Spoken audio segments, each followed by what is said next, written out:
Pang Media. Jadi gini, Halo Ton, gimana?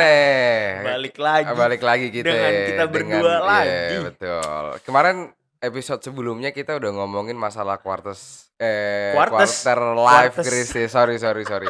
Quarter life crisis. Iya bener, Ya, quarter life kita crisis. udah mulai bahas dari banyak sih kita bahas ya, dari pengalaman lu, pengalaman gue. Yoi. Ya Yoi, gue bisa dapat perspektif dari lu juga. 10 juta apa yang nonton kamu? 10 juta. Amin. Amin. Ya semoga yang nonton juga suka lah obrolan kita ya. Yoi, bener Ya. banget. Cuman gini nih Ton, gue menarik sesuatu nih kalau tarikannya lewat life crisis ya. Tadi kita kan udah bahas kayak misalkan quarter life crisis itu bisa kita tuntaskan ketika kita bisa mengenal apa yang kita butuhkan. Ya, gitu benar. Ya.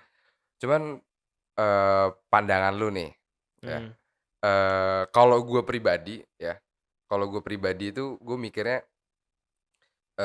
gue nggak bisa mengatakan diri sebenarnya gue udah selesai atau belum, life crisis itu udah selesai atau belum, gue bener. nggak bisa mengatakan itu sepenuhnya. Ya.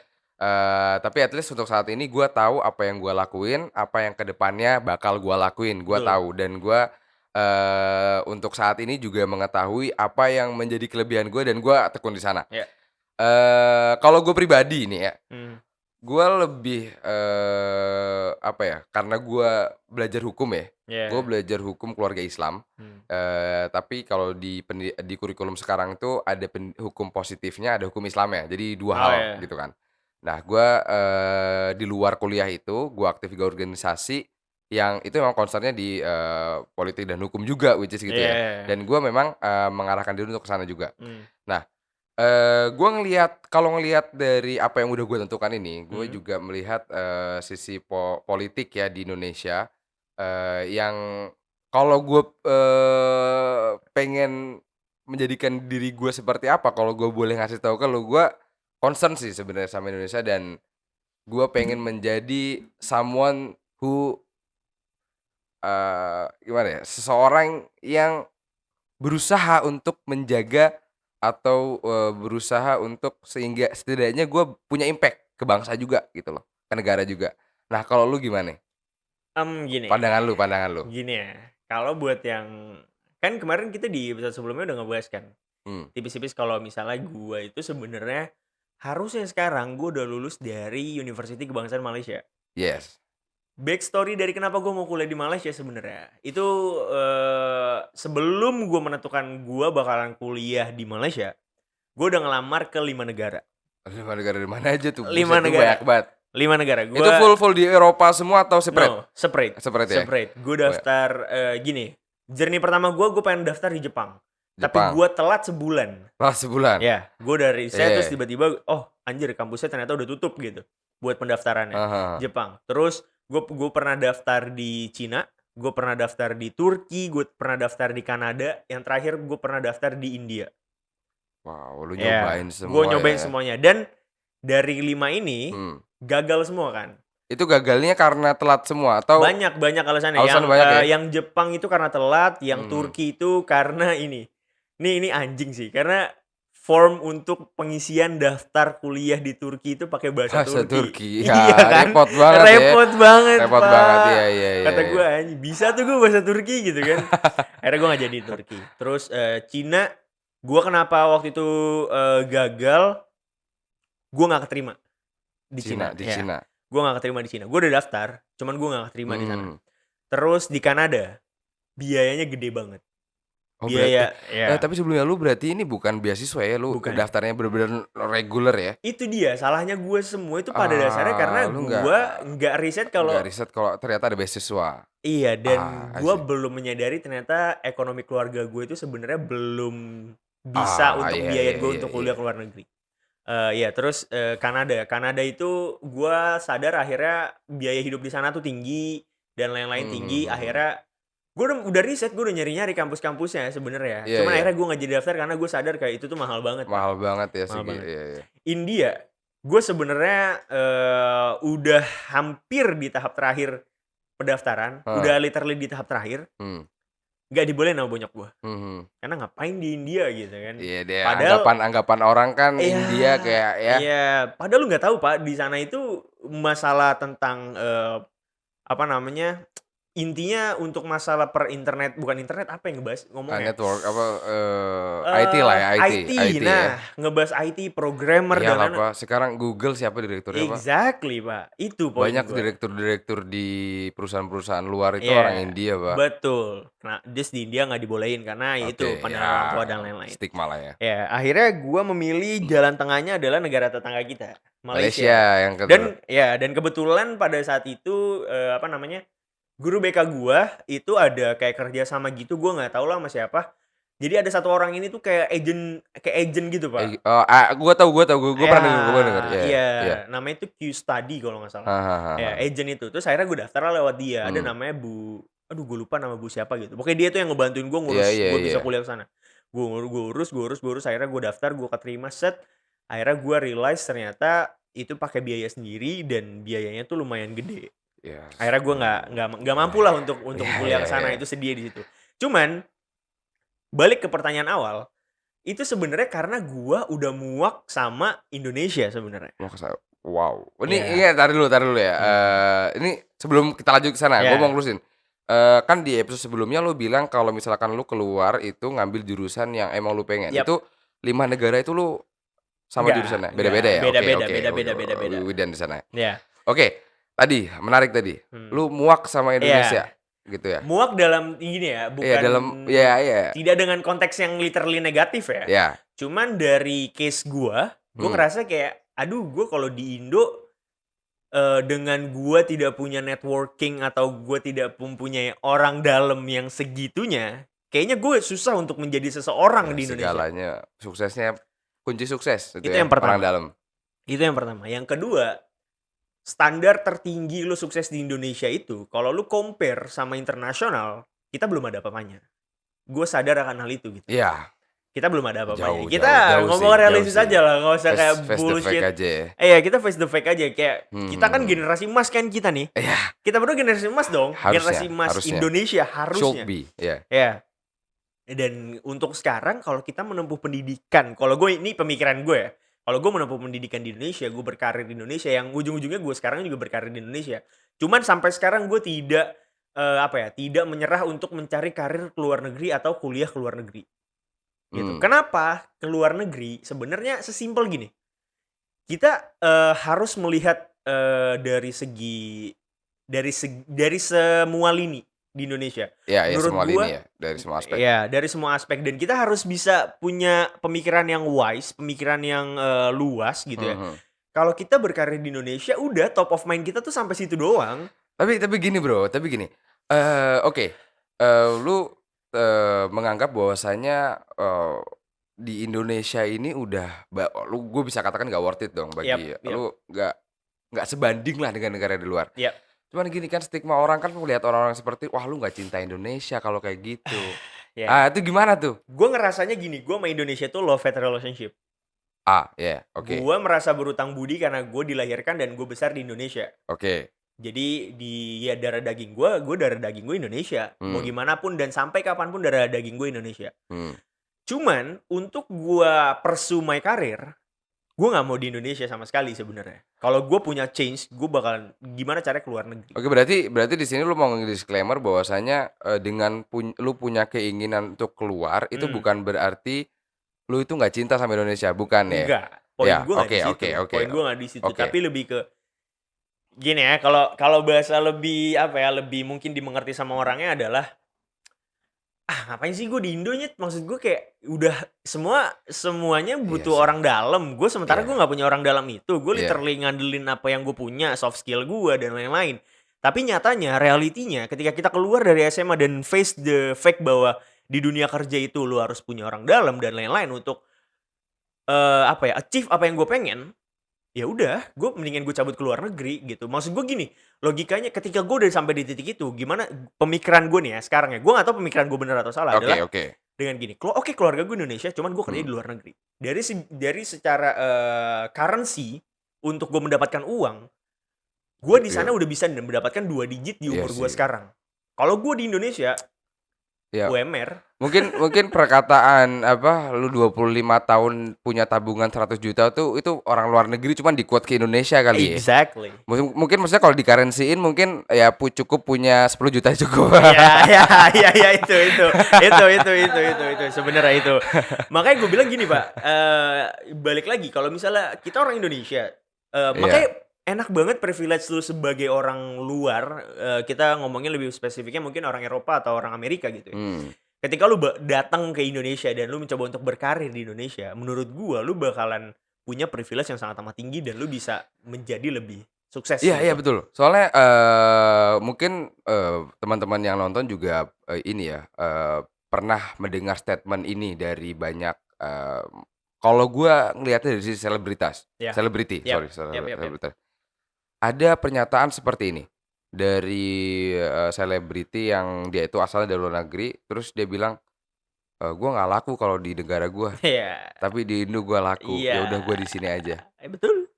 Itu apa ya?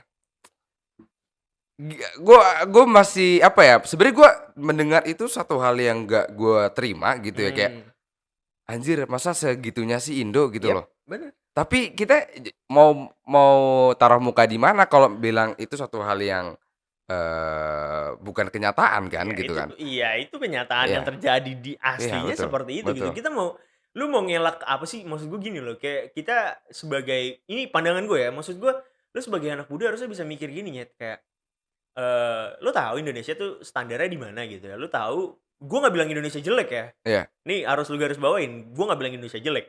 Cuman untuk lu menuju ya seperti yang banyak digadang-gadang sekarang karena lagi masa-masanya pemilu dan lain-lain. Indonesia emas 2045, Indonesia emas 2045 bla bla bla. How to you get there?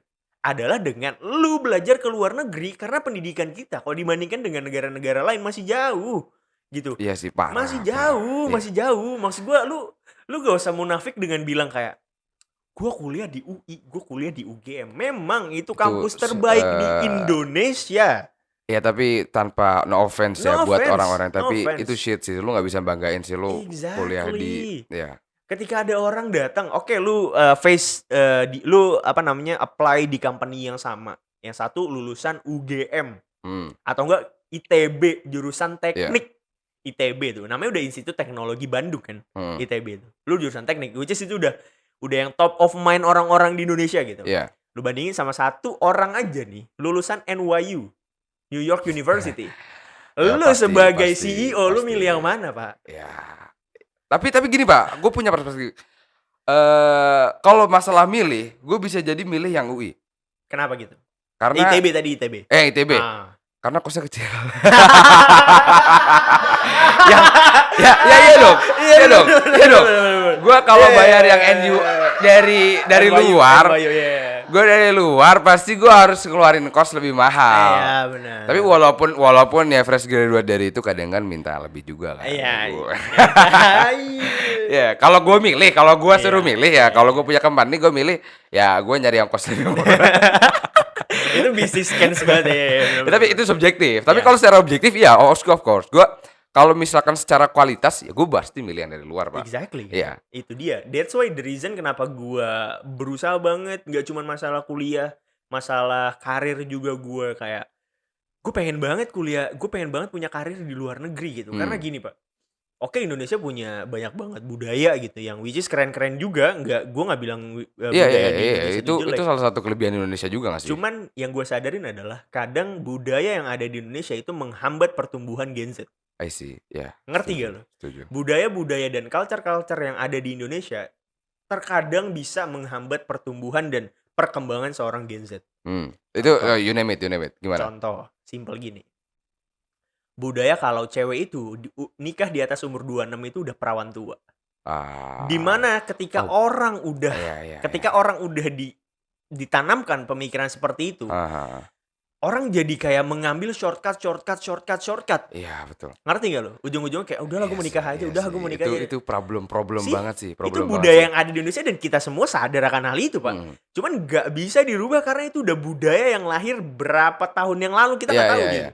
Tapi sebelum lanjut, mungkin ini buat coba gue disclaimer ke teman-teman semua ya. Maksudnya yang dimaksud tuh budaya, beda sama adat ya? Yap. Ya. Ya. Jadi budaya itu beda sama adat. Ya. Kenapa? Karena kalau budaya itu suatu hal kebiasaan yang dilakukan secara komunal dan itu dilakukan terus-menerus. Exactly. Ya. Kalau adat itu dia udah terfilter sama yang namanya norma. Ya. Nah, kita ini komen masalah budaya.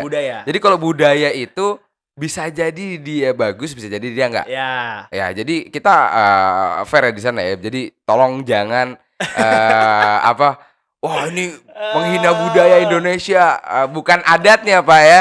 Jangan, maksudnya kita nggak kesana gitu. Jangan lu telan mentah-mentah. Jangan telan mentah-mentah. Jangan lu telan. Kita face the reality aja bro. Maksud gue sesimpel iya, gitu. Tapi itu gue setuju karena di jurusan gue yang gue ambil, gue di keluarga Islam itu salah satu penyebab gini. Lu mau kita bilang iya atau enggak, tapi salah satu hal yang menemani atau mengiringi pertumbuhan kita, pertumbuhan kehidupan kita itu namanya keluarga. Yep. Of course. Dan keluarga itu menjadi salah satu core dari pendidikan. Ya anak nggak mungkin dong lahir disekolahin gitu ya, lahir sama orang tua dulu. Nah, tapi gue pernah menemukan fakta bahwasanya salah satu penyebab perceraian terbanyak itu karena nikah muda, Pak. Ya. Itu wah gue pas baca itu sebenarnya agak miris juga sih. Maksudnya banyak di luar sana yang selalu menekankan nikah muda, tapi lu tuh nggak tahu nyet kalau nikah itu nggak segampang lu cuman ya sorry yang cewek gitu loh. Ya orang kan mikir kayak gitu Pak. Ya kita fair-fairan aja kan. Orang banyak menutupi gue pengen nikah gitu dari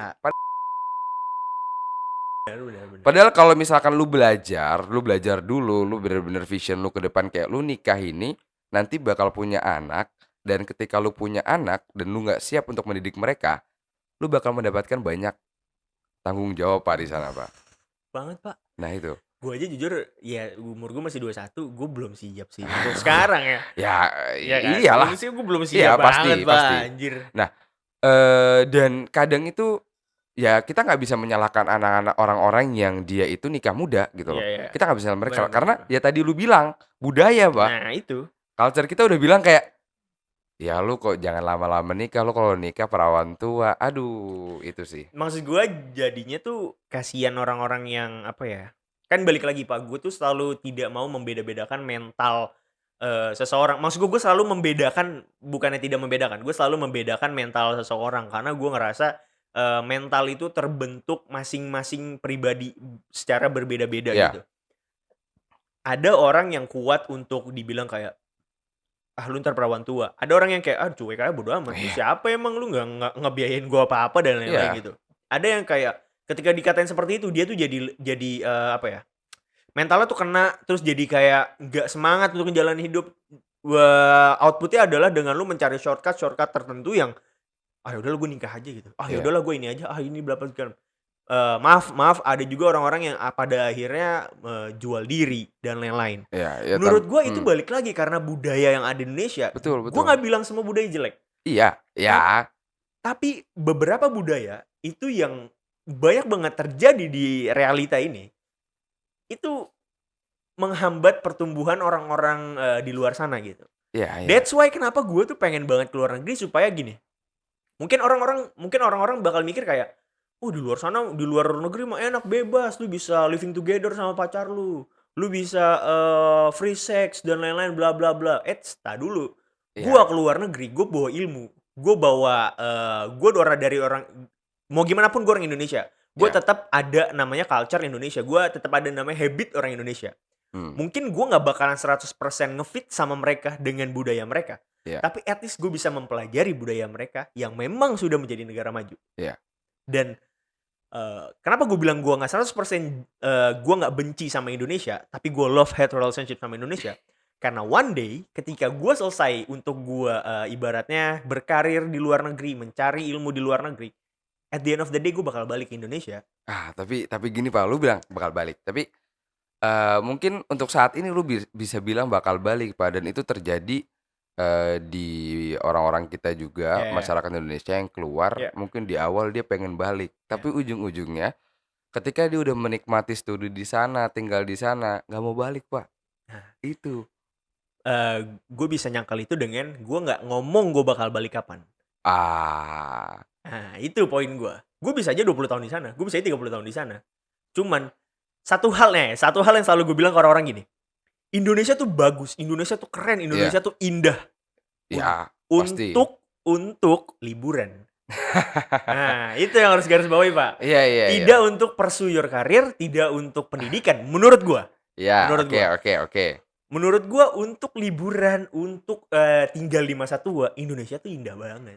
Indonesia tuh bagus banget, jujur. Iya, That's why kenapa lu kan selalu bilang kan, Indonesia tuh sangat amat berpotensi untuk hal-hal yang luar biasa gitu. Makanya ada julukan Indonesia 2045 emas.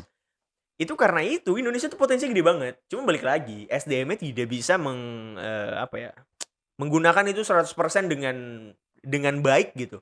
Pada akhirnya jadi itu menjadi pertanyaan kan, apakah Indonesia emas 2045 ini akan terjadi atau tidak? Iya. Bener karena kan? itu kesempatan sekali ya, sekali seumur hidup ya, 100 tahun gitu. Setelah itu ya udah lewat terus tahun, betul, Pak. Betul. Gitu. Tapi gini, lu tadi bilang bahwasanya kita tuh punya potensi banyak, tapi karena SDM. Gue setuju banget karena lu kenapa tadi bilang gue mau di luar negeri karena budaya mereka tuh jauh lebih bagus karena mereka negara maju. Ya, gue setuju. Jadi teman-teman kalau misalkan menganggap bahwasanya itu pernyataan yang aneh, boleh berbeda pendapat gitu. Cuman gue setuju karena gini Pak, nyambung sama tadi gitu loh. Lu sama di episode sebelumnya kita kan udah ngomong, lu dikasih uang 1 miliar, ya. Lu nggak tahu cara ngelola ini, ya udah gitu loh. 1 miliar itu bakal bisa habis. Tapi kalau orang yang paham, orang yang ngerti manajemen keuangan, 1 miliar itu bisa jadi 100 miliar. 100 miliar bisa jadi 1 triliun. Dan begitu pun. Nah, menurut gua Indonesia tuh dikasih banyak kekayaan, Pak. Kayak alamnya kurang apa sih? Iya, Pak. Orang dari luar aja mau datang ke sini buat ngeruk kekayaan alam kita. Itu Pak. Dia, Pak, dikeruk doang. Iya. Nah, tapi nggak dapat apa-apa. Aduh, bahaya banget. Aku nggak ikut-ikutan ya, kalau mau di crop dia aja. Gue yang masuk potongan TikTok. Anjing nih orang nih. Ini anjing nih orang nih. tapi emang gitu Pak, kayak kita secara SDM memang bukan nggak bisa, tapi memang belum. Bener. Karena bukan berarti nggak ada orang pintar ya, nggak ada orang enggak, banyak. Tapi masalahnya yang ngelola orang pintar ini Pak, yang itu. Itulah kenapa gue bilang di awal tadi gue muak sama Indonesia sebenarnya, karena aduh Pak, gue udah berusaha untuk melakukan dan selalu kayak bisa kok di Indonesia tuh bisa sukses dan lain-lain. Semakin perkembangannya teknologi dan lain-lain, akhirnya gue bisa membuka semua wawasan gitu. Kayak contoh gini aja, di luar negeri nih ya. Ini gue ngambil contoh yang paling simple banget. Gue modal ke luar negeri untuk kuliah. Di luar negeri, balik lagi nih, masuk ke dunia media komunikasi yang tadi gue passion gitu. Gue di luar negeri, gue bisa kuliah di sana, gue bisa sambil ngevlog, sambil bisa ngebangun YouTube gue. Dan itu kalau market gue orang Indonesia pasti kemakan dengan konten-konten kayak gitu. Iya, itu.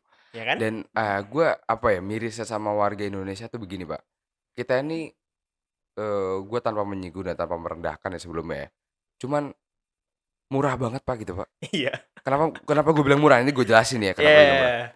Lu bayangin orang-orang luar karena saking mereka itu nggak bisa mendapatkan kayak views atau apa segala macam. Dia cuma pakai konten-konten yang misalkan pakai lagu Indo langsung, lagu kita go internasional. Habis itu misalkan ada orang yang pakai bahasa Indonesia terima kasih segala macam. Oke, kita bangga. Cuman itu ada satu hal yang miris loh, gitu loh. Benar. Kayak kita pernah nggak ada orang Indonesia yang berusaha merebut marketnya Amerika gitu ya dengan bahasa Inggris dia? Nggak ada. Oke. Sekalipun ada, nggak ada yang notice gitu loh. Betul. Itu 1% dari 0,000% kali ya dari jumlah total penduduk Indonesia. Jadi memang gue dari pendapat lu kayak misalkan Indonesia tuh terlalu fucked up, lu fucked up sama keadaan Indonesia, lu bener-bener muak dan segala macam. Tapi gue pribadi sebenarnya dulu sempat punya keinginan buat kuliah di luar. Kemana? Gue ke Arab Saudi. Kan gue bilang di episode sebelumnya. Karena gue berangkat dari pondok. Oke. Gue pengen ke Saudi waktu itu. Cuman karena ya emang belum waktunya Iya aja iya. waktu itu. Iya. Gue pemberkasan waktu juga kadang telat gitu ya. Cuman begini, setelah gue akhirnya nggak dapet kuliah di luar, gue ngelanjutin kuliah di Indo, ya. Mmm. Gue ngelanjutin kuliah di Indo dan ketika kuliah itu gue aktif di organisasi-organisasi yang dia itu singgungannya sama masyarakat juga. Setelah itu baru gue kayak merasa, oh, gue mempelajari banyak realitas-realitas masyarakat yang ada, Iya. ya. Dan gue menganggap kalau misalkan Indonesia itu, ya kayak orang-orang kayak lu nih ya cabut keluar, ini siapa lagi yang di Indo, Pak? Iya, bener. Gitu loh. Bener bener. Nah, akhirnya gue kayak berpikir, oke, gue bakal, tetap membuka peluang gua untuk keluar negeri untuk belajar. Cuman kalau lu tadi nggak menyebutkan waktu kapan lu balik, gua nggak. Gue bakal menyebutkan bener-bener gue punya komitmen kayak, gue bakal balik secepat mungkin, as soon as possible, gitu Oke loh. oke. Gue punya pandangan demikian. Kenapa kenapa? Karena, gue merasa Indonesia ini bukan bukan Indonesia yang gua sebutin sih, itu balik ke diri gua lagi. Mmm. Gue dengan nationality gue pengen punya, apa ya, seenggaknya pengaruh baik walaupun sedikit ke Indonesia, gitu. Oke. Karena gini, Pak, Oke oke oke. gue Gimana? dapet insight ini ketika gue ngobrol sama salah satu, senior gua di kampus, dia jurusan teknik industri kalau nggak salah, ketika itu kita bahas ekonomi politik, Pak, Iya. ya. Ketika bahas ekonomi politik itu, gue dikasih tahu banyak, tentang bagaimana manusia, sejarah awal manusia sampai sekarang, Pak. Gue waktu itu ngobrol sama dia kayak gitu. Nah, setelah gue tahu itu, ya akhirnya kan, ini sih yang gue seselin kenapa gue tahu sih. Akhirnya gue merasa, desperate sendiri gitu loh karena gue tahu. Karena gini, lu nggak akan tahu kalau itu masalah kalau lu nggak tahu seharusnya gimana, Iya. gitu kan. Iya. Nah, karena gue tahu yang seharusnya gimana, Iya. akhirnya banyak nih masalah yang numpuk di kepala gue. Iya Itu, iya Pak. iya iya, bener Nah, bener bener. setelah gue tahu ini, terus ini gue harus ngapain, Pak? Iya. Gue sempat berpikir Iya seperti itu iya gitu iya. loh. Sampai gue berkontemplasi 2 hari atau 3 hari itu gue kontemplasi, kayak gue bener-bener, "Aing ini gimana ya?" Sampai Heeh. akhirnya gue dikasih tahu kayak, "Oke, lu nggak bisa change Indonesia dalam waktu mungkin 2 tahun, 3 tahun ke depan. Atau mungkin lu nggak bisa melihat perubahan itu, ya Iya. maksudnya keburu mati gitu loh. Iya. Tapi seenggaknya lu tuh menaburkan benih gitu, Iya. walaupun sedikit. Iya. Yang itu akan tumbuh nantinya jadi satu pohon, itu kalau satu benih. Kalau 2, 3, 4, ya gitu. Jadi kalau gue lebih, concern sama, karakter. Gue pengen bangun karakter gitu loh, bangun karakter, seenggaknya orang-orang sekitar gue gitu, yang nanti dari sekitar gue ini, akan menyampaikan di sekitarnya mereka, kemudian dari sekitarnya itu nyambung. Jadi bahasanya itu individual ke komunal, Oke. gitu. Oke, nih gue punya, kemarin gue baru nonton salah satu podcast lah, dia ngebahas gini, Pak. Lu tau kan permasalahan yang TikTok Shop, waktu itu akhirnya ditutup, karena pedagang Ya, di salah satu wilayah itu komplain pada akhirnya TikTok Shop ditutup, ya, gitu kan. Pemerintah itu sudah melakukan hal itu, dengan cara gimana? Dengan cara, dia datang ke kampus-kampus untuk, ngasih seminar atau pembelajaran tentang bagaimana menjadi businessman, bagaimana, membangun UMKM, dan lain-lain. ya, Karena menurut gua itu adalah prospek jangka panjang dan which is perlu. hmm. Tapi yang kadang orang lupa adalah prospek jangka pendek, Pak. Gimana tuh? Solusi dari pedagang di satu wilayah ini gimana tetap bisa makmur. Dengan cara padahal Oke, sesimpel mereka diajarin untuk jualan online. Sesimpel itu jawabannya sebenarnya, hmm, tapi tidak dilakukan. Yang dilakukan pemerintah adalah dia membuat, campaign atau membuat pembelajaran ke kampus-kampus nih, ke anak-anak mudanya untuk ya, bagaimana menjadi UMKM, bagaimana menjadi businessman yang bagus dan lain-lain, yang bisa bersaing ke luar negeri dan lain-lain. Memang itu perlu, gua akuin memang itu perlu. Tapi ada yang namanya skala prioritas, Pak. ya. Skala prioritas itu penting. Menurut lu prioritasnya berarti apa nih?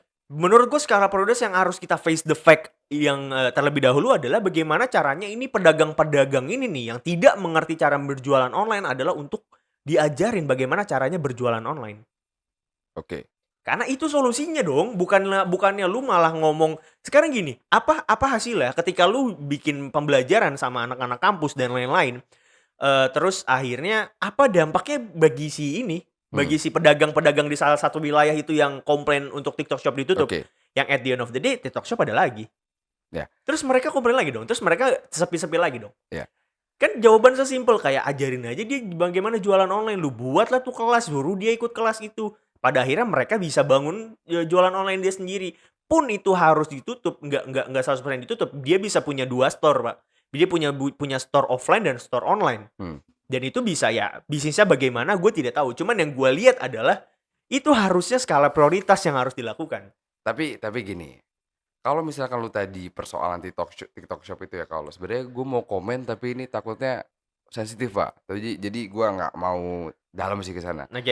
Jadi maksudnya sensitif itu gue sebenarnya tahu apa yang dibalik itu gitu loh. Gitu ya. Tapi kita nggak kesana gitu ya. Tapi gini, yang gue maksud untuk mendidik karakter bangsa itu bukan satu hal yang pragmatis. Karena gini, pemerintah itu banyak memberikan apa ya, penyadaran ke masyarakatnya itu dengan satu hal yang pragmatis gitu loh. Yang itu gue tidak suka kayak kita tuh terbelenggu oleh sistem, paham gak sih? Sistem gimana? Lu kalau misalkan kuliah, lulus, ya kerja gitu loh, jadi karyawan, itu akan safe gitu. Dikasih kalau nggak PNS, safe gitu. Jadi kita ini nggak dilatih untuk bagaimana caranya kita berani menghadapi risiko, gitu. Nah, kenapa kita nggak berani menghadapi risiko kan karena kita ini sebenarnya takut. Takutnya kenapa? Karena kita tidak memiliki kemampuan untuk bertahan hidup, untuk adaptif itu kita nggak punya. Survival mode, life skill kita nggak punya itu kan. Nah, kenapa nggak yang seperti ini yang diajarkan oleh pemerintah gitu loh, yang disadarkan. Sekarang gini, lu di kampus apa sih yang dicari gitu? Sertifikasi, ijazah dan lain sebagainya. Lu buat apa? Nah, benar. Lu buka bisnis emang pakai kayak gituan? Kagak, Pak. Enggak, ilmu. Itu buat kerja, buat apa? Supaya orang-orang yang punya orang gede ini, punya usaha gede ini, nyari karyawan tergampang gitu loh. Bener. Kayak udah ntar gue bikin gini, udah lu kuliah nanti gini-gini, ntar gue nyortir nih, yang kuliahnya nggak benar gue buang, yang benar gue tarik. Mereka tetap jadi kayak gitu, terbelenggu, Pak. Jadi gue mikirnya, gue kenapa orang-orang kayak gitu ya mereka ini apa ya, nggak diajarkan tadi kesadaran tadi, Pak. Kesadaran kalau mereka ini sebenarnya merdeka loh. Nah, gitu loh. Itu poin gue, Pak. Karena gini, kita selalu berkutat kalau dengan sistem yang seperti itu, berarti orang yang memang dari lahir sudah kaya, yang akan terus-terusan menjadi kaya. Betul. Makanya kan banyak di luar sana ngomong kayak yang kaya makin kaya, yang miskin makin miskin. Itu benar karena balik lagi sistem itu, Pak. Makanya dari kemarin di episode kemarin gue ngomong kan tentang orang dalam ya. Gue gak punya orang dalam, memang gue gak punya orang dalam. Gue ngandelin ilmu gue doang gitu dan hustle dan struggle-nya gue gitu. Cuman itu, Pak, that's why juga karena gini, gue ngambil contohnya di luar negeri. Itu mereka untuk masalah pekerjaan itu sesimpel gini. Lu mau ngerjain itu, ya ini gue balik lagi ya, industrinya beda-beda gitu ya. Industrinya beda-beda dan bidang apa pekerjaannya beda-beda. Cuman gue menyontoh kayak gue pernah nonton salah satu YouTube, dia kerja di Google. Dia itu kerja bisa anywhere. Yang penting dalam ketika meeting, ya meeting pun online gitu. Lewat Zoom dan lain-lain. Tapi pekerjaan dia selesai dan sangat amat diapresiasi. Dan tidak peduli mereka di luaran kantor itu tuh seperti apa. Kalau di Indonesia kan lu nggak bisa kayak gitu. Ada yang namanya kayak apa ya, peraturan pekerjaan lah yang memang menyulitkan kita untuk bekerja gitu. Kalau di sana sangat amat mempermudah, yang penting result dari lu. Gue udah ngebayar lu nih untuk melakukan hal ini. Gue nggak peduli lu mau di luar kayak gimana, asal tidak menghancurkan citra dari perusahaan, it's fine. Tapi balik lagi, Pak, itu masalah mentality, Pak. Iya, tetap aja, Pak, itu kan sistem yang sudah berjalan di Indonesia. Sistem yang udah berjalan di Indonesia. Disitulah gue muaknya tuh di situ, Pak. Ngerti tapi gue kalau di poin itu gue juga muak. Karena kenapa gue tadi bilang sensitif? Sebenarnya masalah TikTok Shop dan sebagainya itu politik, Pak. Itu nggak ada kaitannya buat naikin UMKM, buat naikin pedagang Tanah Abang, itu nggak ada. Itu yang makanya gue bilang tadi sensitif. Gue gue tahu siapa orangnya sebenarnya yang mainin ini. Ya, gue tahu. Cuman kita undang apa? Aduh. Gue yang diundang ke polisi buat disomasi kali yang ada. Aduh. Baru 2 episode udah disomasi anjing. Jangan. Maksudnya kita ini bener-bener fucked up banget, Pak, gitu loh. Itu kita udah bener-bener, gue sih secara pribadi kalau dibilang muak banget. Makanya gue tadi di cerita gue karena tahu yang seharusnya tuh gimana. Ada gue ini gimana ngeberesin Indonesia gitu loh. Sebenarnya pusing banget karena oke, lu bilang lu pendidikan gitu ya. Lu benerin pendidikan nih. Tapi di sisi hukum berantakan. Lu benerin sisi hukum nih. Nanti ada lagi pengusahanya berantakan. Gak jelas gitu loh. Gak jelas. Jadi ya tadi lu bilang misalkan regulasi kita terlalu bertele-tele, ya emang iya gitu loh, dan itu memang menyulitkan kita. Tapi oke lah, itu fakta gitu loh, itu fakta lapangan. Tapi balik lagi tadi pembahasan kita kayak kalau kita bisa ngambil kan, gue ini lebih cenderung untuk kayak gue pengen stay di Indonesia. Dan lu pengen mencoba peruntungan di luar negeri gitu ya. Walaupun kita tadi sama-sama setuju bahwasanya apa yang kita lakukan itu tanpa mengurangi kecintaan kita kepada Indonesia.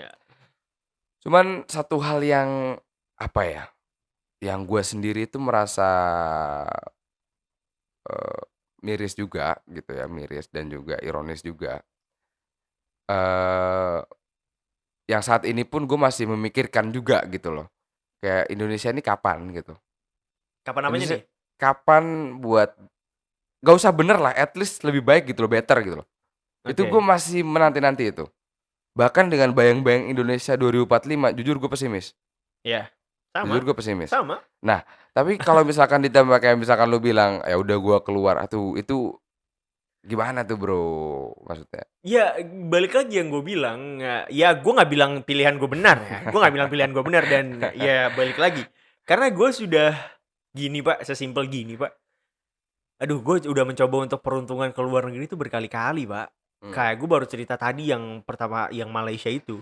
Gue setelah itu gue udah pernah coba untuk keluar negeri itu, gue kerja jadi waiters ya? Di hotel di Kroasia. Gue akhirnya nggak jadi berangkat karena kenapa? Karena pengurusan visa di Indonesia tuh ribet. Pada akhirnya nggak keluar visa gue. Akhirnya gue nggak jadi berangkat. Harusnya itu dari bulan Mei kemarin gue udah berangkat ke Kroasia. Kontrak terakhir gue harusnya Oktober. Itu gue nggak tahu gue akan perpanjang itu atau gue bakal balik ke Indo dan gue cari pekerjaan lagi di Indo. Gue nggak ngerti. Cuman itu gue udah ngeplan banget Pak. Gue gimana caranya setelah gue kontrak itu habis, gue dapet kontrak lagi. Terus sampai ujung-ujungnya end gue adalah di kapal pesiar. Itu gue udah ngeplan gitu. Gue orangnya bisa dibilang punya planning lah untuk masa depan gue gitu. Akhirnya gagal karena balik lagi, sistem yang ada di Indonesia tidak memperbolehkan gue untuk keluar negeri. Itu loh, itu yang kayak gue pengen keluar negeri tuh untuk gue bisa berkarir gitu. At the end of the day gak ada yang tahu gue bisa pulang ke Indonesia membawa ilmu gue, dan gue bisa buka kelas untuk anak-anak SMK jurusan banyak perhotelan dan lain-lain. Gimana cara lu kesana dan lain-lain gitu. Maksud gue tuh lu dengan keluar negeri itu benefit buat Indonesia dapat gitu loh. Makanya gue kadang tuh mikir ini yang bikin gue agak berat masuk dunia politik sebenarnya. Kayak gue ketika masuk dunia politik dan mendapatkan jabatan, otomatis gue kan punya wewenang untuk membuat regulasi. Dan ketika regulasi itu ternyata menyulitkan banyak orang, ya kita tahu ya berapa banyak orang tersakiti sebenarnya sama Indonesia. Dan kita nggak bisa nyalain Indonesianya, kita bisa nyalahin orang yang menjalankan Indonesia dong Pak. Itu oknum. Tapi banyak. Oknum tapi semua. Aduh. Ya maksudnya itu itu bisa jadi bahan refleksi gitu loh buat pejabat-pejabat yang terhormat di luar sana gitu loh, bahwasanya sebenarnya kita nih pengen buat berkontribusi di Indonesia, tapi tolong mudahkan itu, apalagi kita Gen Z gitu ya. Kita Gen Z dan teman-teman mungkin juga Gen Z juga ya.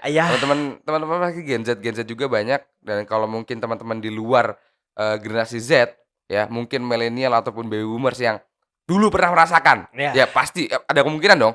Atau mungkin generasi di bawah kita yang nanti akan merasakan gitu ya. Itu kayak kita nih pengen gitu loh, kita tuh pengen, menuangkan cinta kita ke Indonesia gitu. Cuman kadang terlalu banyak raja-raja kecil yang menguasai Indonesia.